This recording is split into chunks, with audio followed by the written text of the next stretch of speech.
Coach, you get to coach in your first classic as a head coach. How's the experience been for you so far through almost through the first 3 days? Yeah, I mean it's been good. It's obviously a really busy time. It's a time that you're get to watch a lot of basketball, so you're worried about your game and focused on that, but you're also having an opportunity to see other coaches and different strategies, and that's kind of what I like best about it. But it's been a good experience. It hasn't been a whole lot different, honestly, from being a head coach as an assistant. But it's a busy time and it's good. You guys played South Bend out of Indiana on Saturday night, and you were really competitive. Played them extremely well in the first half. You clearly had a game plan, and the kids, for the most part, executed, especially through 3 quarters for the most part. What did that tell you about your team, and what did you guys take from playing a team that powerful? Yeah, I mean, biggest thing we were worried about. You see teams come here all the time, and honestly, I know everybody said that.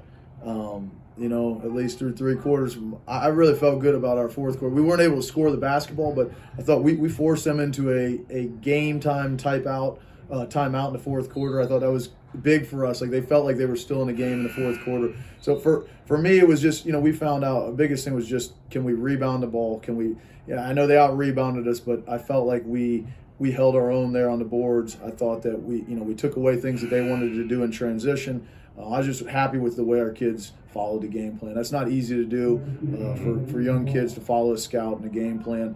I thought they did a great job of that. So that's probably the biggest thing we take away from that game is just improved in that area.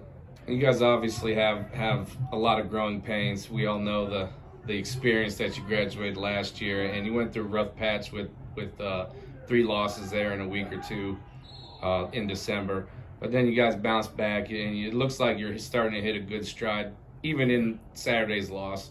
What can you tell us about your team, about how they're coming along and starting to pick some things up? Yeah, I really think, I feel good where this group is. I do. I feel like we're a 5-week stretch away of consistent basketball, consistent practice, probably more importantly, of being the type of team we thought we could be, and that we're hoping to be. So we're not there yet. I think, I think like that stretch that you mentioned, those 3 losses, we lost those 2 PA teams who were both really good. I honestly thought, we played some of our better basketball there without Mallory, one of our best players. And, obviously Tusky Valley is a really good team. So, we get another shot at them. But I feel like we've been building. We lost Mal there for a little bit, but I think that gave a chance for other people to really step up. So, we are a work in progress, but I do feel like kids are starting to understand what this team needs from them. And I think the first half of the season, they were still in that mode of what last year's team needed from them. And so it's not the same thing. So I feel like we're getting there with that. And I think with a couple weeks of practice, my hopes are high. Now, Ayla Miller is a kid that obviously you expect a lot out of. She's a senior. She's headed to Akron, and she started off slow this year, but it seemed like some type of switch got switched, and now she's really playing really good basketball in the last 5 or 6 games. Like, what do you think happened? What has kind of changed in her that got her playing some really good basketball? That's kids. A lot of times as coaches, we think we need to do something different to help a kid. A lot of times, a kid like that is talented. She had a great summer. She's played against super high-level competition in the summer in our open gyms last year in practice. We knew what she could do. She knew what she could do. First 5 or 6 games, she was just in a funk. She just didn't have that confidence in herself, and all I kept yelling at her all during practice was just play like you're in open gym. Play like you're in the summer. Play like you're in open gym. Mm-hmm. And I think she kind of figured that out. And, kids do some funny things when the lights come on and the scoreboard lights up. Sometimes they rise to it. Other times it takes a little bit. And she definitely has risen to that. The biggest thing she did yesterday was just come out confident and attacking. And, that gave our whole team a boost. It was like, okay, and so that's what she needs to do. So. And Ashley Mully, your sophomore guard, another kid that people know a lot about and hear some about. She obviously gets a lot of attention in double teams and face guards and all that. How has she kind of grown through the season now that she's 12, 13 games into this where she's the focal point? There's a lot of things. You know, and she's another kid. Like her role last year was to do certain things, you know, and it got some attention for her, and she was really good at that. We need her to be a little bit more than that. We need her to be a point guard. It gets everybody involved, and she's starting to figure those things out.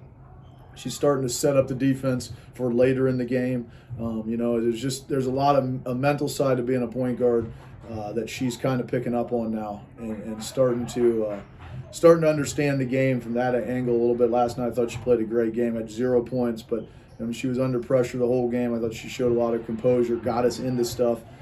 So she's just becoming a complete point guard, and to me, that's the most important thing. I think she's going to be a kid that some games can give us big numbers, other games can get everybody involved. So you got Sheridan tonight. I talked to Coach Walters earlier, and he thinks the matchups you guys are very similar in some of the personnel. He's excited to see how some of those matchups play out. What are you expecting from Sheridan, and kind of what is the game plan going into this game tonight? Yeah, I mean, our thoughts are very similar. You know, I mean, you understand that each team, you know, their 3 top kids, you know, they're going to be guarding each other, matched up there for the most part, and those will be interesting matchups. All we've talked about, you know, since 2 nights ago is just it's going to be about the role players stepping up, making plays, getting box outs, running the lane. I think whichever team's role players make the most plays, and it's not necessarily just scoring. Taking away layups from other kids and stuff will be really important. So, you know, Sheridan's an awesome team. I mean, they have all the pieces that you need. They're obviously extremely well coached. So, we just expect a really good game against a team that, you know, that is trying to do the same thing we are. So, last question. You guys obviously still have high expectations. I know you put a lot of time in, and I was here yesterday at 9 a.m. and you were already here watching film, so I'm sure you were getting a jump start on Sheridan or some other opponents.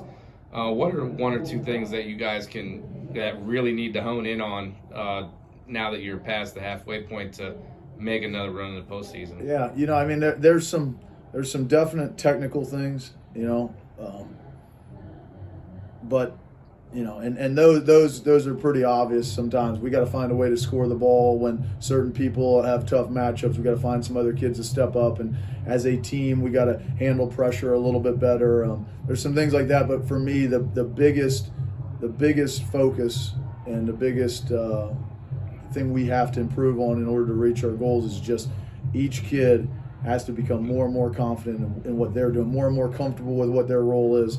And that's our job as coaches, is to be able to point things out on film and play games like this where you're stressed and you still have to make those plays. So, you know, it's a mental game, and preparing your kids mentally is something that we want to be doing all the way through the season, and especially over the next 5 weeks here, is get everybody on the same page, understanding what we're doing, what we're trying to do, and how we can win each game. So I would say it's way more mental at this point of the year than it is physical.